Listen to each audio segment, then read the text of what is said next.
Tossing Grenades at Windmills podcast.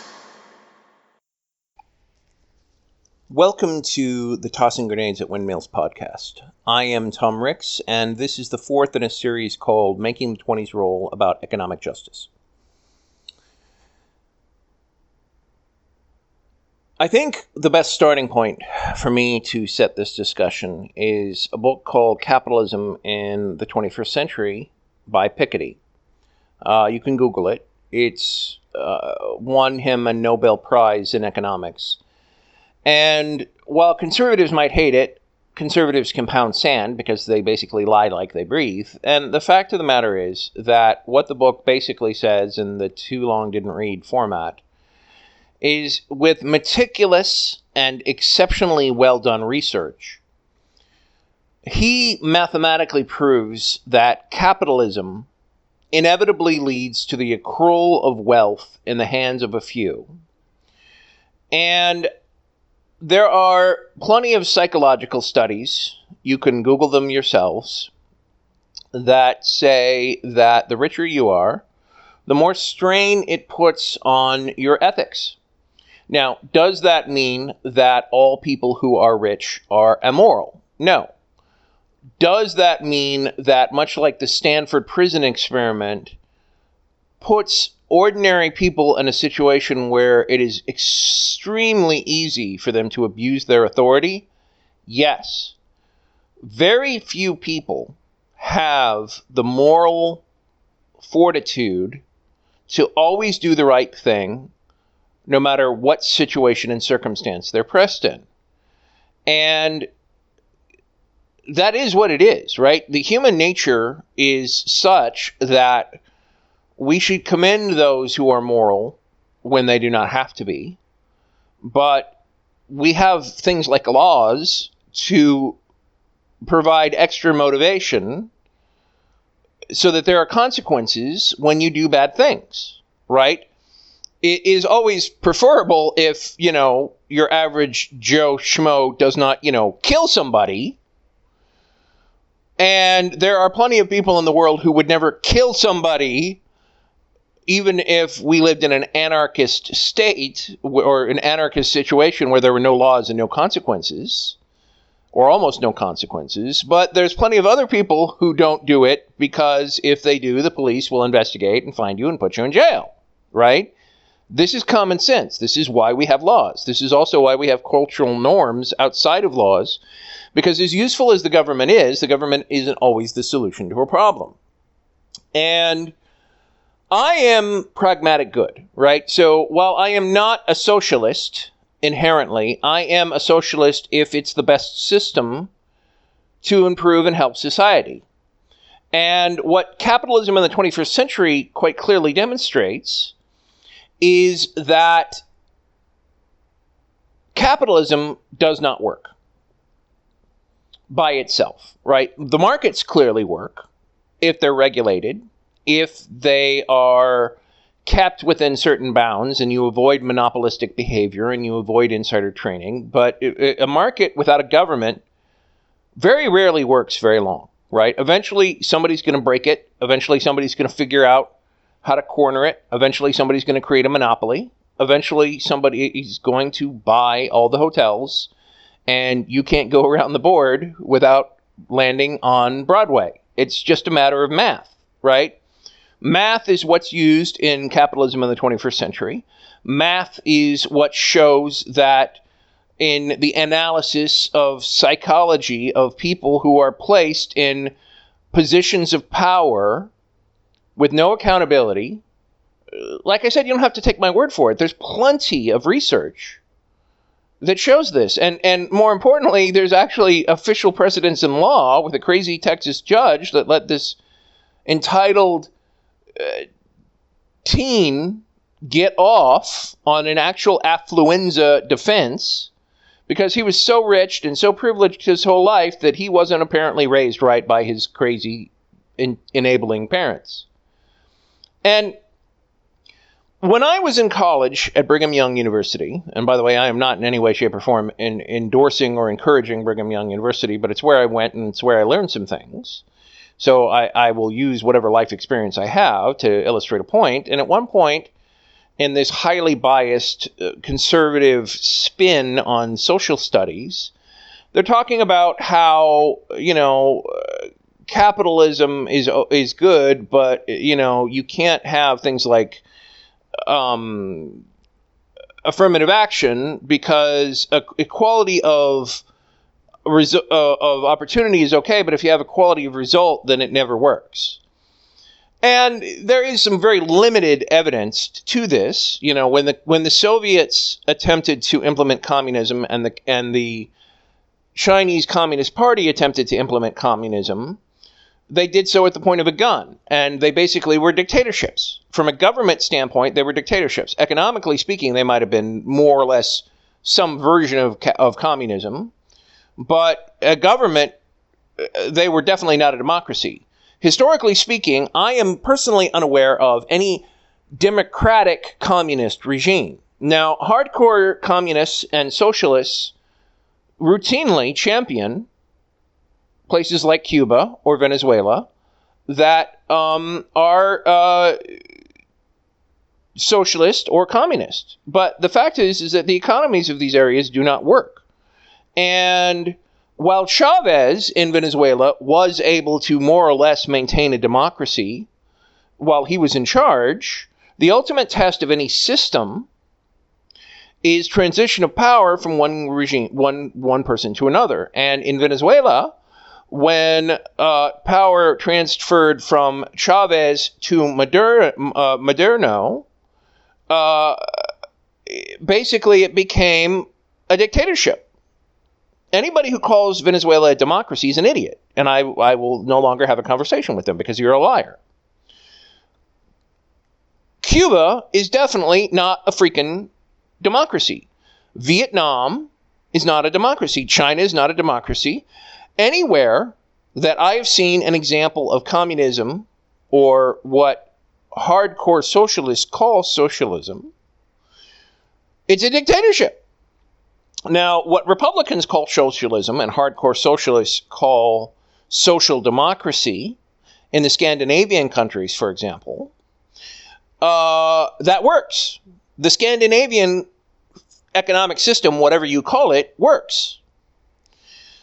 And the truth is as somebody that likes pragmatic, that is my morals are pragmatic good, my preferred economic system is what works, right? I know markets work. I look at North Korea. I look at South Korea. South Korea has lights. North Korea does not have lights.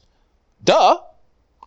But on the other hand, I look at capitalism in the 21st century, and I look at 500 people have half the wealth in the world. And I look at Somalia and Venezuela and several other countries that have no wealth. And I say, unregulated capitalism quite clearly doesn't work either, right? So you can call it whatever you like, but history shows that whatever economic system you have must allow the profit motive, albeit a regulated one, because for those of you who are not familiar with the book Catch-22 with Milo Mindbender, you're always going to have a Milo Mindbender. You're always going to have the guy that trades the shares in this part of the town for the favors to the concert that has a limited number. There will always be a market. In Star Trek, which is a fictional area, they have markets. They have transporter credits. They're not supposed to have money, but yet they do, right?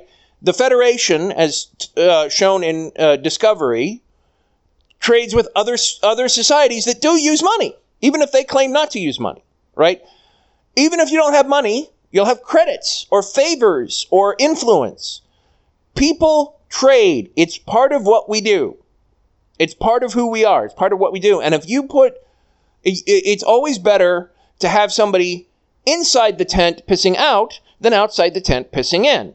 And if you don't have an economic system that allows these people to do the kinds of things that they do with limits, then you're inviting things like the Russian mafia which became one of the most ruthless organized crime organizations on earth, or, again, the mafia in this country became as powerful as they were because of freaking prohibition, trying to impose laws when society doesn't want them.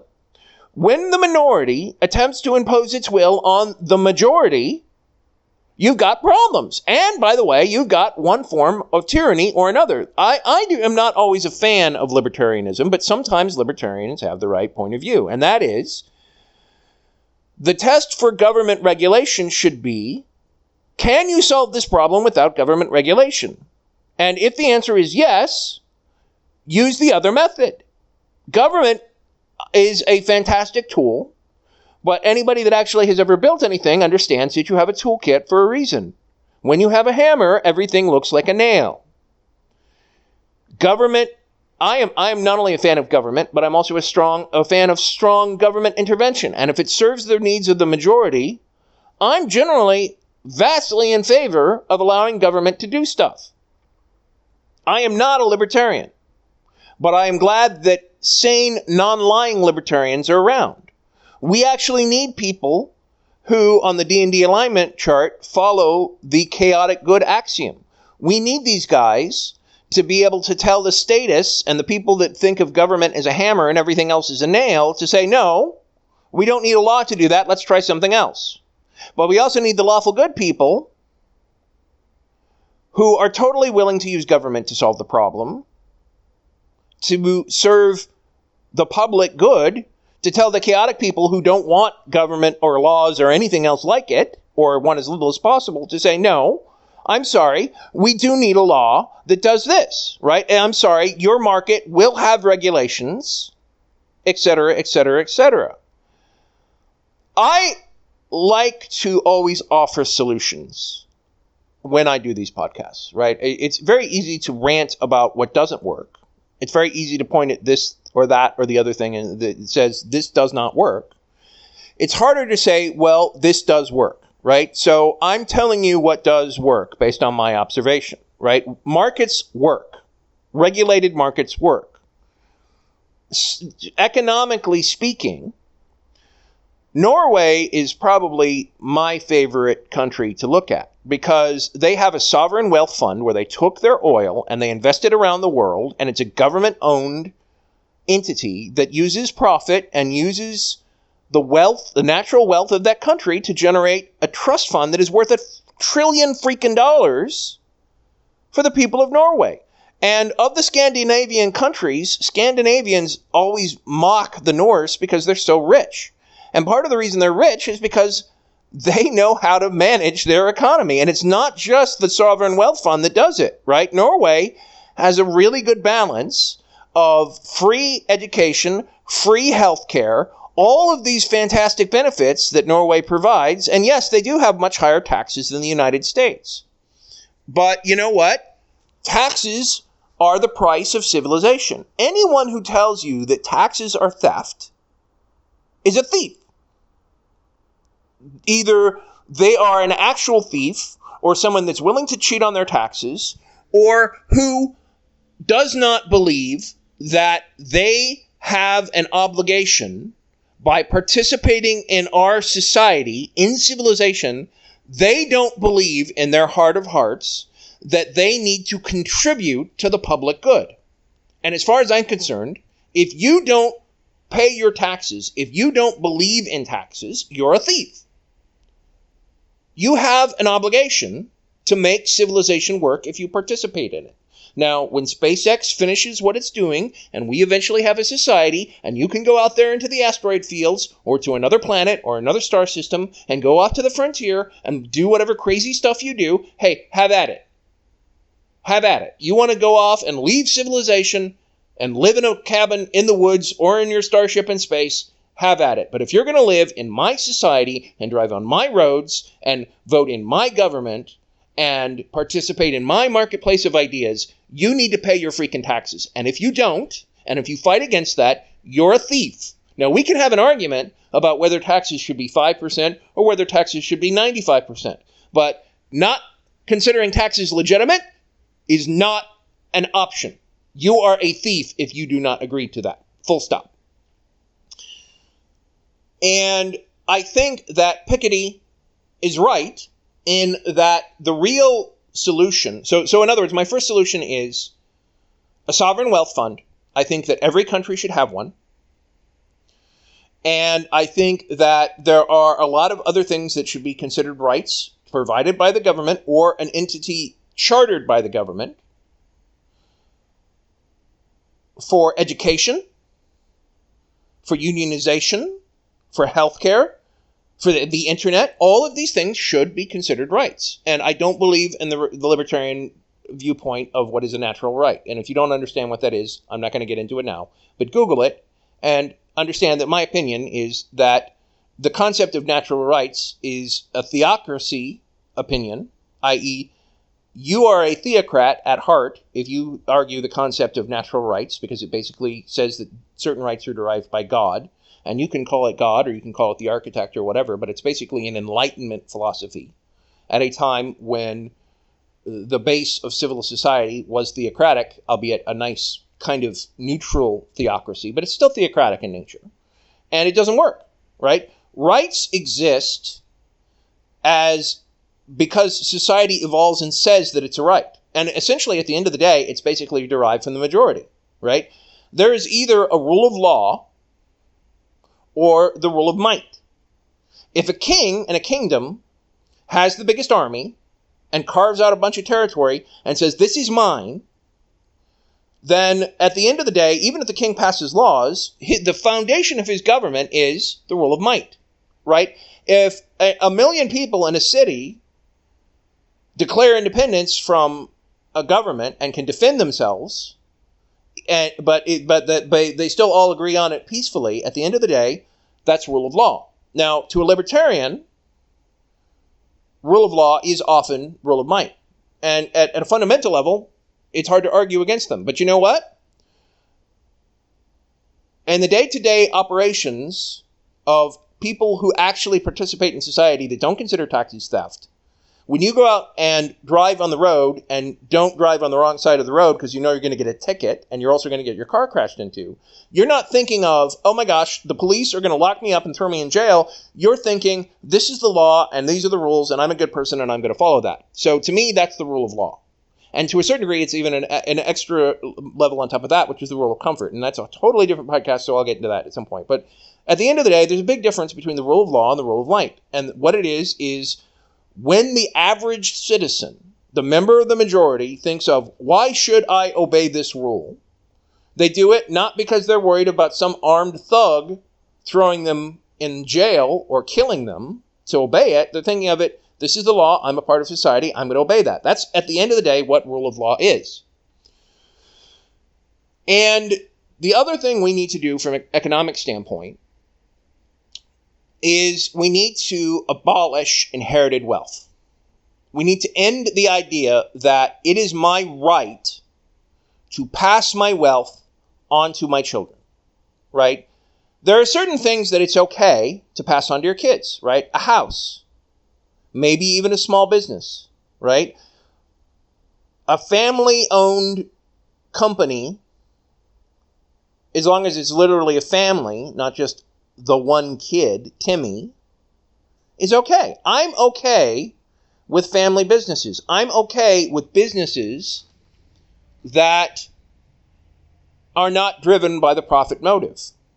That profit is only one consideration of that, and I'll get to that in my final point. But my point is, the biggest thing we can do to fix the problem with stratification and the inevitable coalition of wealth is ensure that it is, except for a very small amount, an individual cannot pass on their wealth when they die. Full stop. And that includes not just wills, that includes actual tricks that are used by living trusts and sneaky rich people to get around tax laws that are designed to do just that. It's going to require a robust, creative, and intelligent arm of government to look at the rich and ensure that while the system allows an individual to, through merit and fair actions in a business, accrue some capital and some profit and an exponential increase so that the more they get, right? So in other words, you know what? You want to buy an apartment complex and be a landlord? Have at it. You want to buy several houses and become a larger landlord? Have at it. But you are obliged to certain regulations to make sure that your people have decent housing. And the higher you go, the more you're taxed, right? So in other words, if you're a dark lord of Silicon Valley, you're paying something like 90% taxes on your income. And it's real taxes, not loopholes where the government ends up owing you money. Real taxation. And you can't pass on your money. Full stop. If we do that, we will fix so many, many problems. And the Milo mindbenders of the world, especially the lying conservatives, say, well, I just want work done. That's a lie. That's just a flat out lie. Being a teacher right now is a horrible experience. Right? There are so many ridiculous, unnecessary burdens on teachers, in part because capitalists try and get profit off of education, and in part because conservatives try and win the culture war through education, and in part because every Karen in the world has their own pet project and tries to pass laws on what teachers can and can't do. And education is a mess. If I was a teacher right now, I'd go insane. But there's a certain portion of the world that, just like doctors, it's what they need to do. It's their calling. It's their passion. And they will be a teacher or a doctor or an architect or an artist, no matter what the system says, right? And no matter what the lying conservative media says, there's a certain part of the world that's going to be a Milo mindbender. There's going to be an Elon Musk or a Jeff Bezos, no matter what you do. They will exist. And a properly designed economic system will encourage them to do this as long as they also benefit society. And you can do that. You look at Norway, and they do that. Norway is a thriving, rich economy that successfully empowers its citizens and its government. It's a win-win scenario as compared to the United States, which is, quite frankly, a clusterfuck. The United States is a total mess when it comes to economics, especially because of the disparity of wealth. And then the last thing that we can do to fix our freaking economy and to make the 20s roll and to make the world a utopia, and especially our freaking country a utopia, is to encourage B Corps versus S Corps. Now, what does that mean, right? So, in the beginning of American history, the concept of a corporation, specifically a legal shield, required the concept of public good. So, without going into obscure business or economic or legal theory, the corporate shield is basically the ability to create, like, okay, let's put it this way. If I start a business like a lemonade stand, right? I own it. As long as I do the things in my local jurisdiction that says that I'm required to do, I can go up and set up a lemonade stand and buy and sell whatever, right? But if somebody comes along and breaks their leg, and it's just my lemonade stand and I own it directly, they can sue me. And if they win in court, they can sue me directly and take all my money and take away my lemonade stand, right? The primary motivation for the corporate shield is to create a separate legal entity that is, instead of my lemonade stand, I get a bunch of guys together and I say, it's our lemonade stand, but it's also its own lemonade stand, right? So in other words, the corporation is essentially legally a separate person. It's its own thing. And there's a whole lot of people that are against the concept of a legal shield entirely for corporations. But the fact of the matter is, as long as you're able to sue people because you broke your leg in this country, you need the legal shield. You need some kind of protection to ensure that if you're going to invest capital and take the risk of getting a profit, which is the whole core of what capitalism, whether it's social capitalism in Norway or even illegal capitalism in the Soviet Union, the whole point of risking your money is to get a profit, almost always, right? And so it is inherently in the interest of the state to allow some limited legal protection, especially from criminals who abuse the legal system, which happens all the time, and would take your money using the legal system because they have better lawyers or they can lie or get, et cetera, et cetera. The point is, it is in the interest of the state to allow a legal shield. But the problem is that in the 80s, there were some pernicious court rulings, also during the 1900s, that in addition to allowing corporations to effectively be people, they took away the requirement for the public good, but on top of that, so that was bad enough, right? But on top of that, they also basically said in the 70s and 80s that not only is a corporation not required to have a public reason to exist, to benefit the public in some way, to receive this public this shield, it also is not only obliged to do its shareholders, it's actually illegal to have any other motivation besides profit, right? So you hear people say that corporations are inherently sociopaths, and there's some logic to this, right? Especially with this pernicious legal thinking. And basically what it means is that Coca-Cola right now has, at least in theory, has no benefit, no legal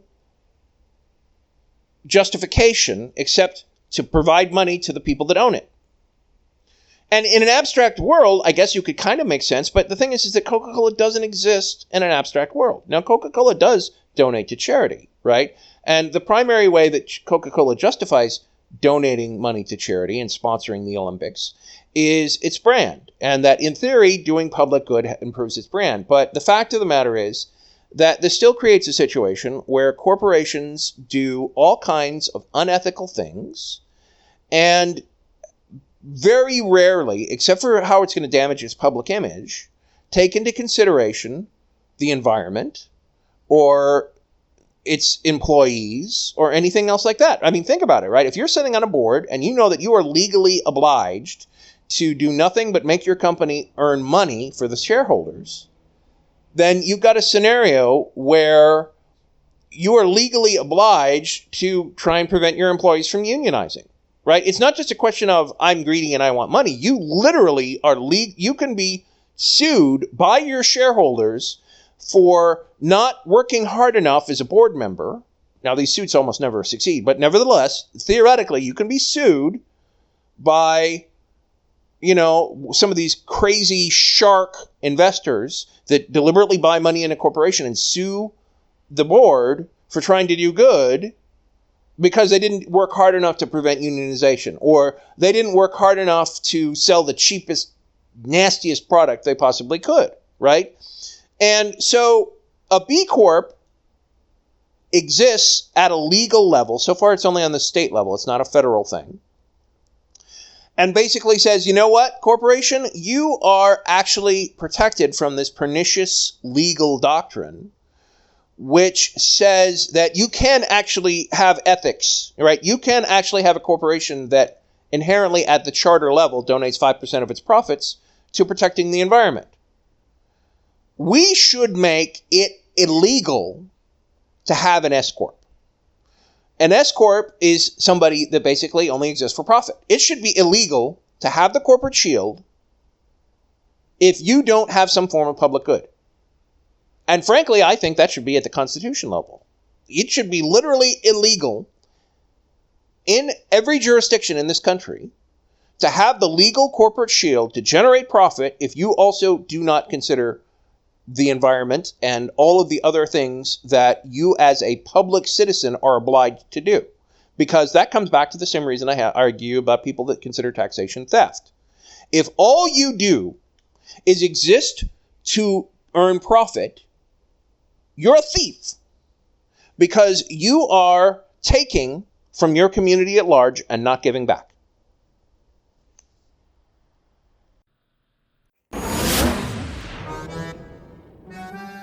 This has been the Tossing Grenades at Windmills podcast. Buy my book, Have Name Will Travel, at Amazon and other markets.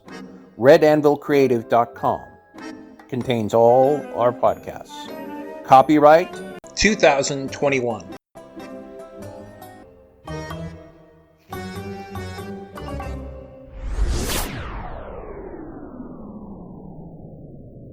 to fight the forces of evil!